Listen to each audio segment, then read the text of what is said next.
So hey, what's up everyone, and welcome back to another video. This is our fourth video in our Let's Make a Game in Unity series. If you haven't seen the other videos, click on the little pop-out banner and go check those out. But if you've been following this series, you're at the right place.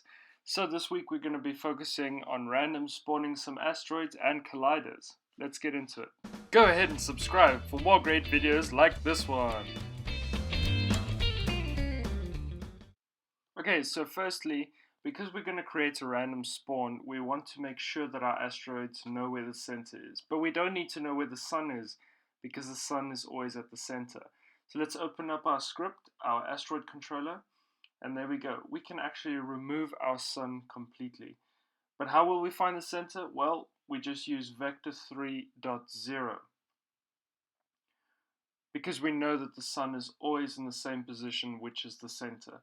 So now if we go back, we can check our asteroid, and our sun game object is gone. So we don't need to look for the game object. The asteroids will know they need to move towards the center. So that's step one.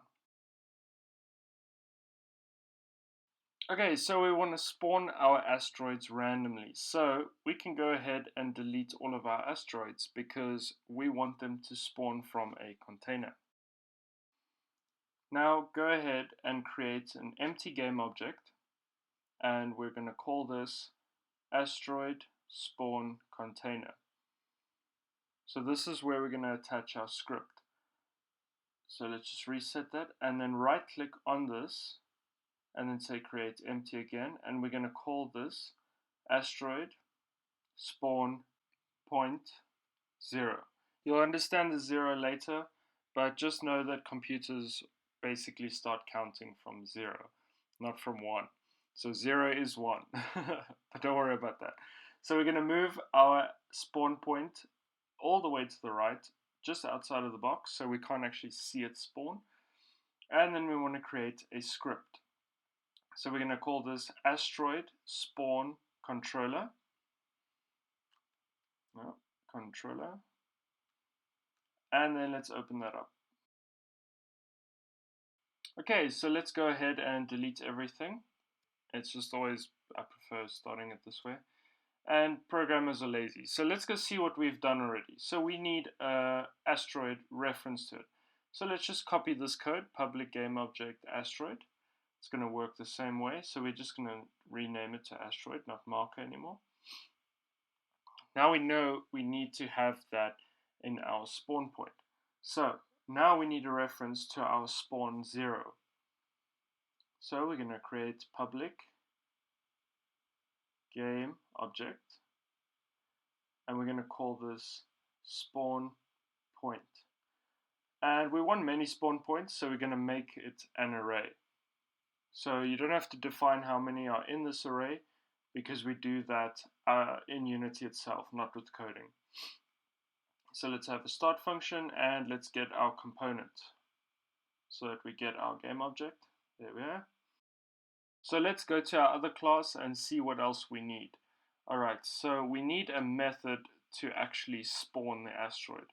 So we can just take the code of the inside here and copy that. That's our instantiation code. And let's create a method. So we're going to call it private because we don't need to call it from anywhere. We just need it inside of this class. And we're going to call it spawn asteroid. It doesn't need any parameters. And let's paste it. So firstly, let's change our variable name here. So we're just going to call this asteroid spawn. Our instantiate is correct, and now we need a reference to our asteroid, the object we want to spawn. So asteroid, and then our position. So we need the position of our spawn point. So we need spawn point 0 first. So we only have one element, so let's reference that so long. So we're going to type in spawn point,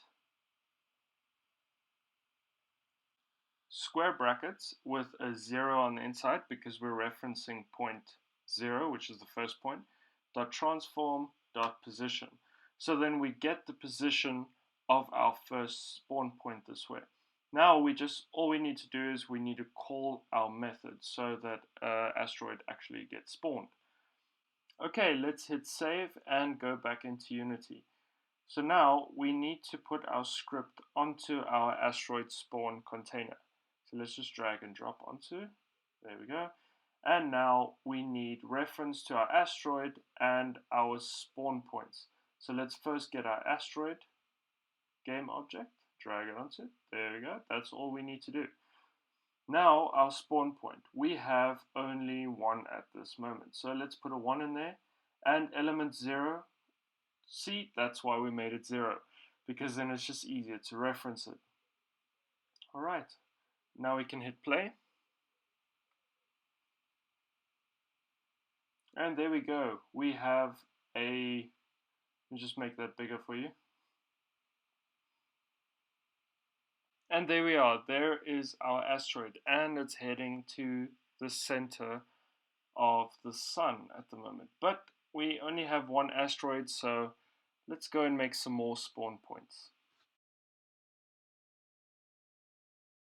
Okay, so let's just click on our point 0 and just Command D. Or copy and paste if you wish to do so. There we go. And if you're on Windows, it's just Control D. Same thing. Or Control C, Control V. Okay, cool. So we've renamed them. Now let's just move them around the map. So we want to make them in the 4 corners. Well, 4 corners. It's not really the 4 flat pieces. That's where we want to put them. There we go. Just -9. And then we want to move that one to the top. 0 and then 6. There we go. So the asteroids coming from the top and the bottom will be closer to the sun. Yeah, but that's just because that's how we're making the game. So no worries. Okay, so now again, let's go to our previous script and take our random code. There we go. And let's just paste that in. Okay, so first thing we want to do, we just want to rename it. So random spawn. And then we want to change the range between 0 and 4. So 1, 2, 3. So we need to start at 0 to get 4 numbers. So hence we start at 0. There we go. And now we need to change our random spawn to an int, because our spawn points are numbers, not floats. We know the exact number of them. So we're just going to put in random spawn. There we go. So now we can go back into Unity and we need to add our other spawn points. So we're going to make that 4, the size, and then we're going to drag them all next to their relevant element. Alright. So then let's play. Let's hit play. But here's the problem. We only have one asteroid. So how do we fix that? Well, there's a method called invoke repeating. So we're going to put that in. So invoke repeating, it needs a string of the method name, the float, the time that it needs to start, and its repeat rate. So we know what the method name is. It's spawn asteroid. So let's just copy that in and paste it so we don't make a mistake there, otherwise it won't run. We want to start it immediately, so there's no wait time before it starts. And let's spawn a new asteroid every second, so 1. And then we can go ahead and we need to just delete our call of the method because we're invoking the repeat now.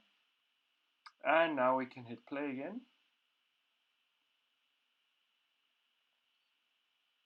And there we go. Now, many asteroids should spawn. But as we can see, there's no asteroids spawning from the top. So why does this happen?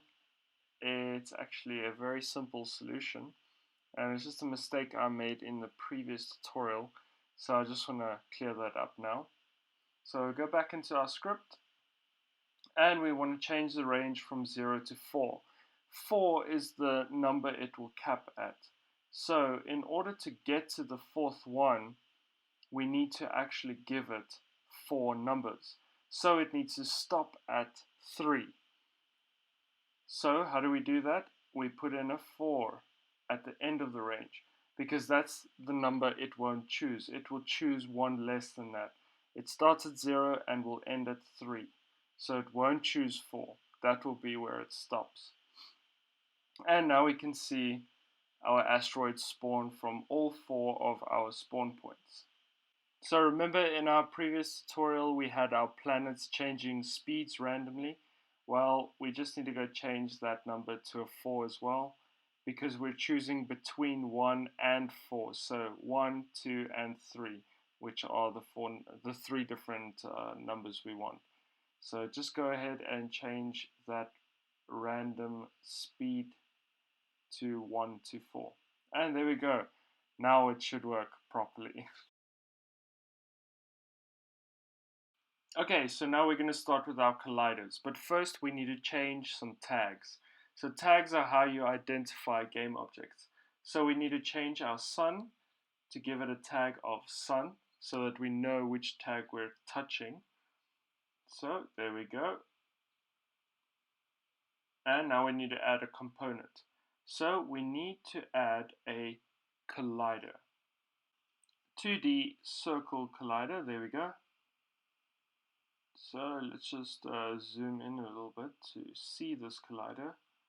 It's really small at the moment. So let's just hit is trigger, and then let's change our radius. So 2. This is basically, you can just play around with the numbers. This is basically where you want your asteroid to stop.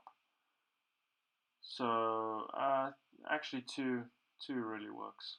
Yeah, and make sure that is trigger is ticked. It has to be ticked, otherwise it won't work. And let's go to our asteroid, and we want to add a new tag there as well. I'm going to call it asteroid. Save that. And then let's change the tag's name to asteroid. And now we need to add our collider here as well. Same 2D circle collider. And don't tick is trigger. This one does not have it. Let's just change our size. Wow, it's really big.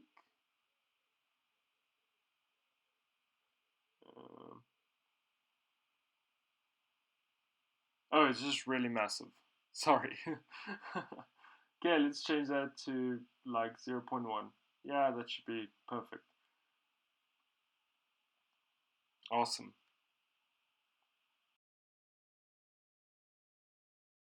So now we need to tell Unity what to do when colliders touch. So let's go to our asteroid controller, and now we need a reference to our collider. So we can say private collider 2D, and we just name it asteroid collider.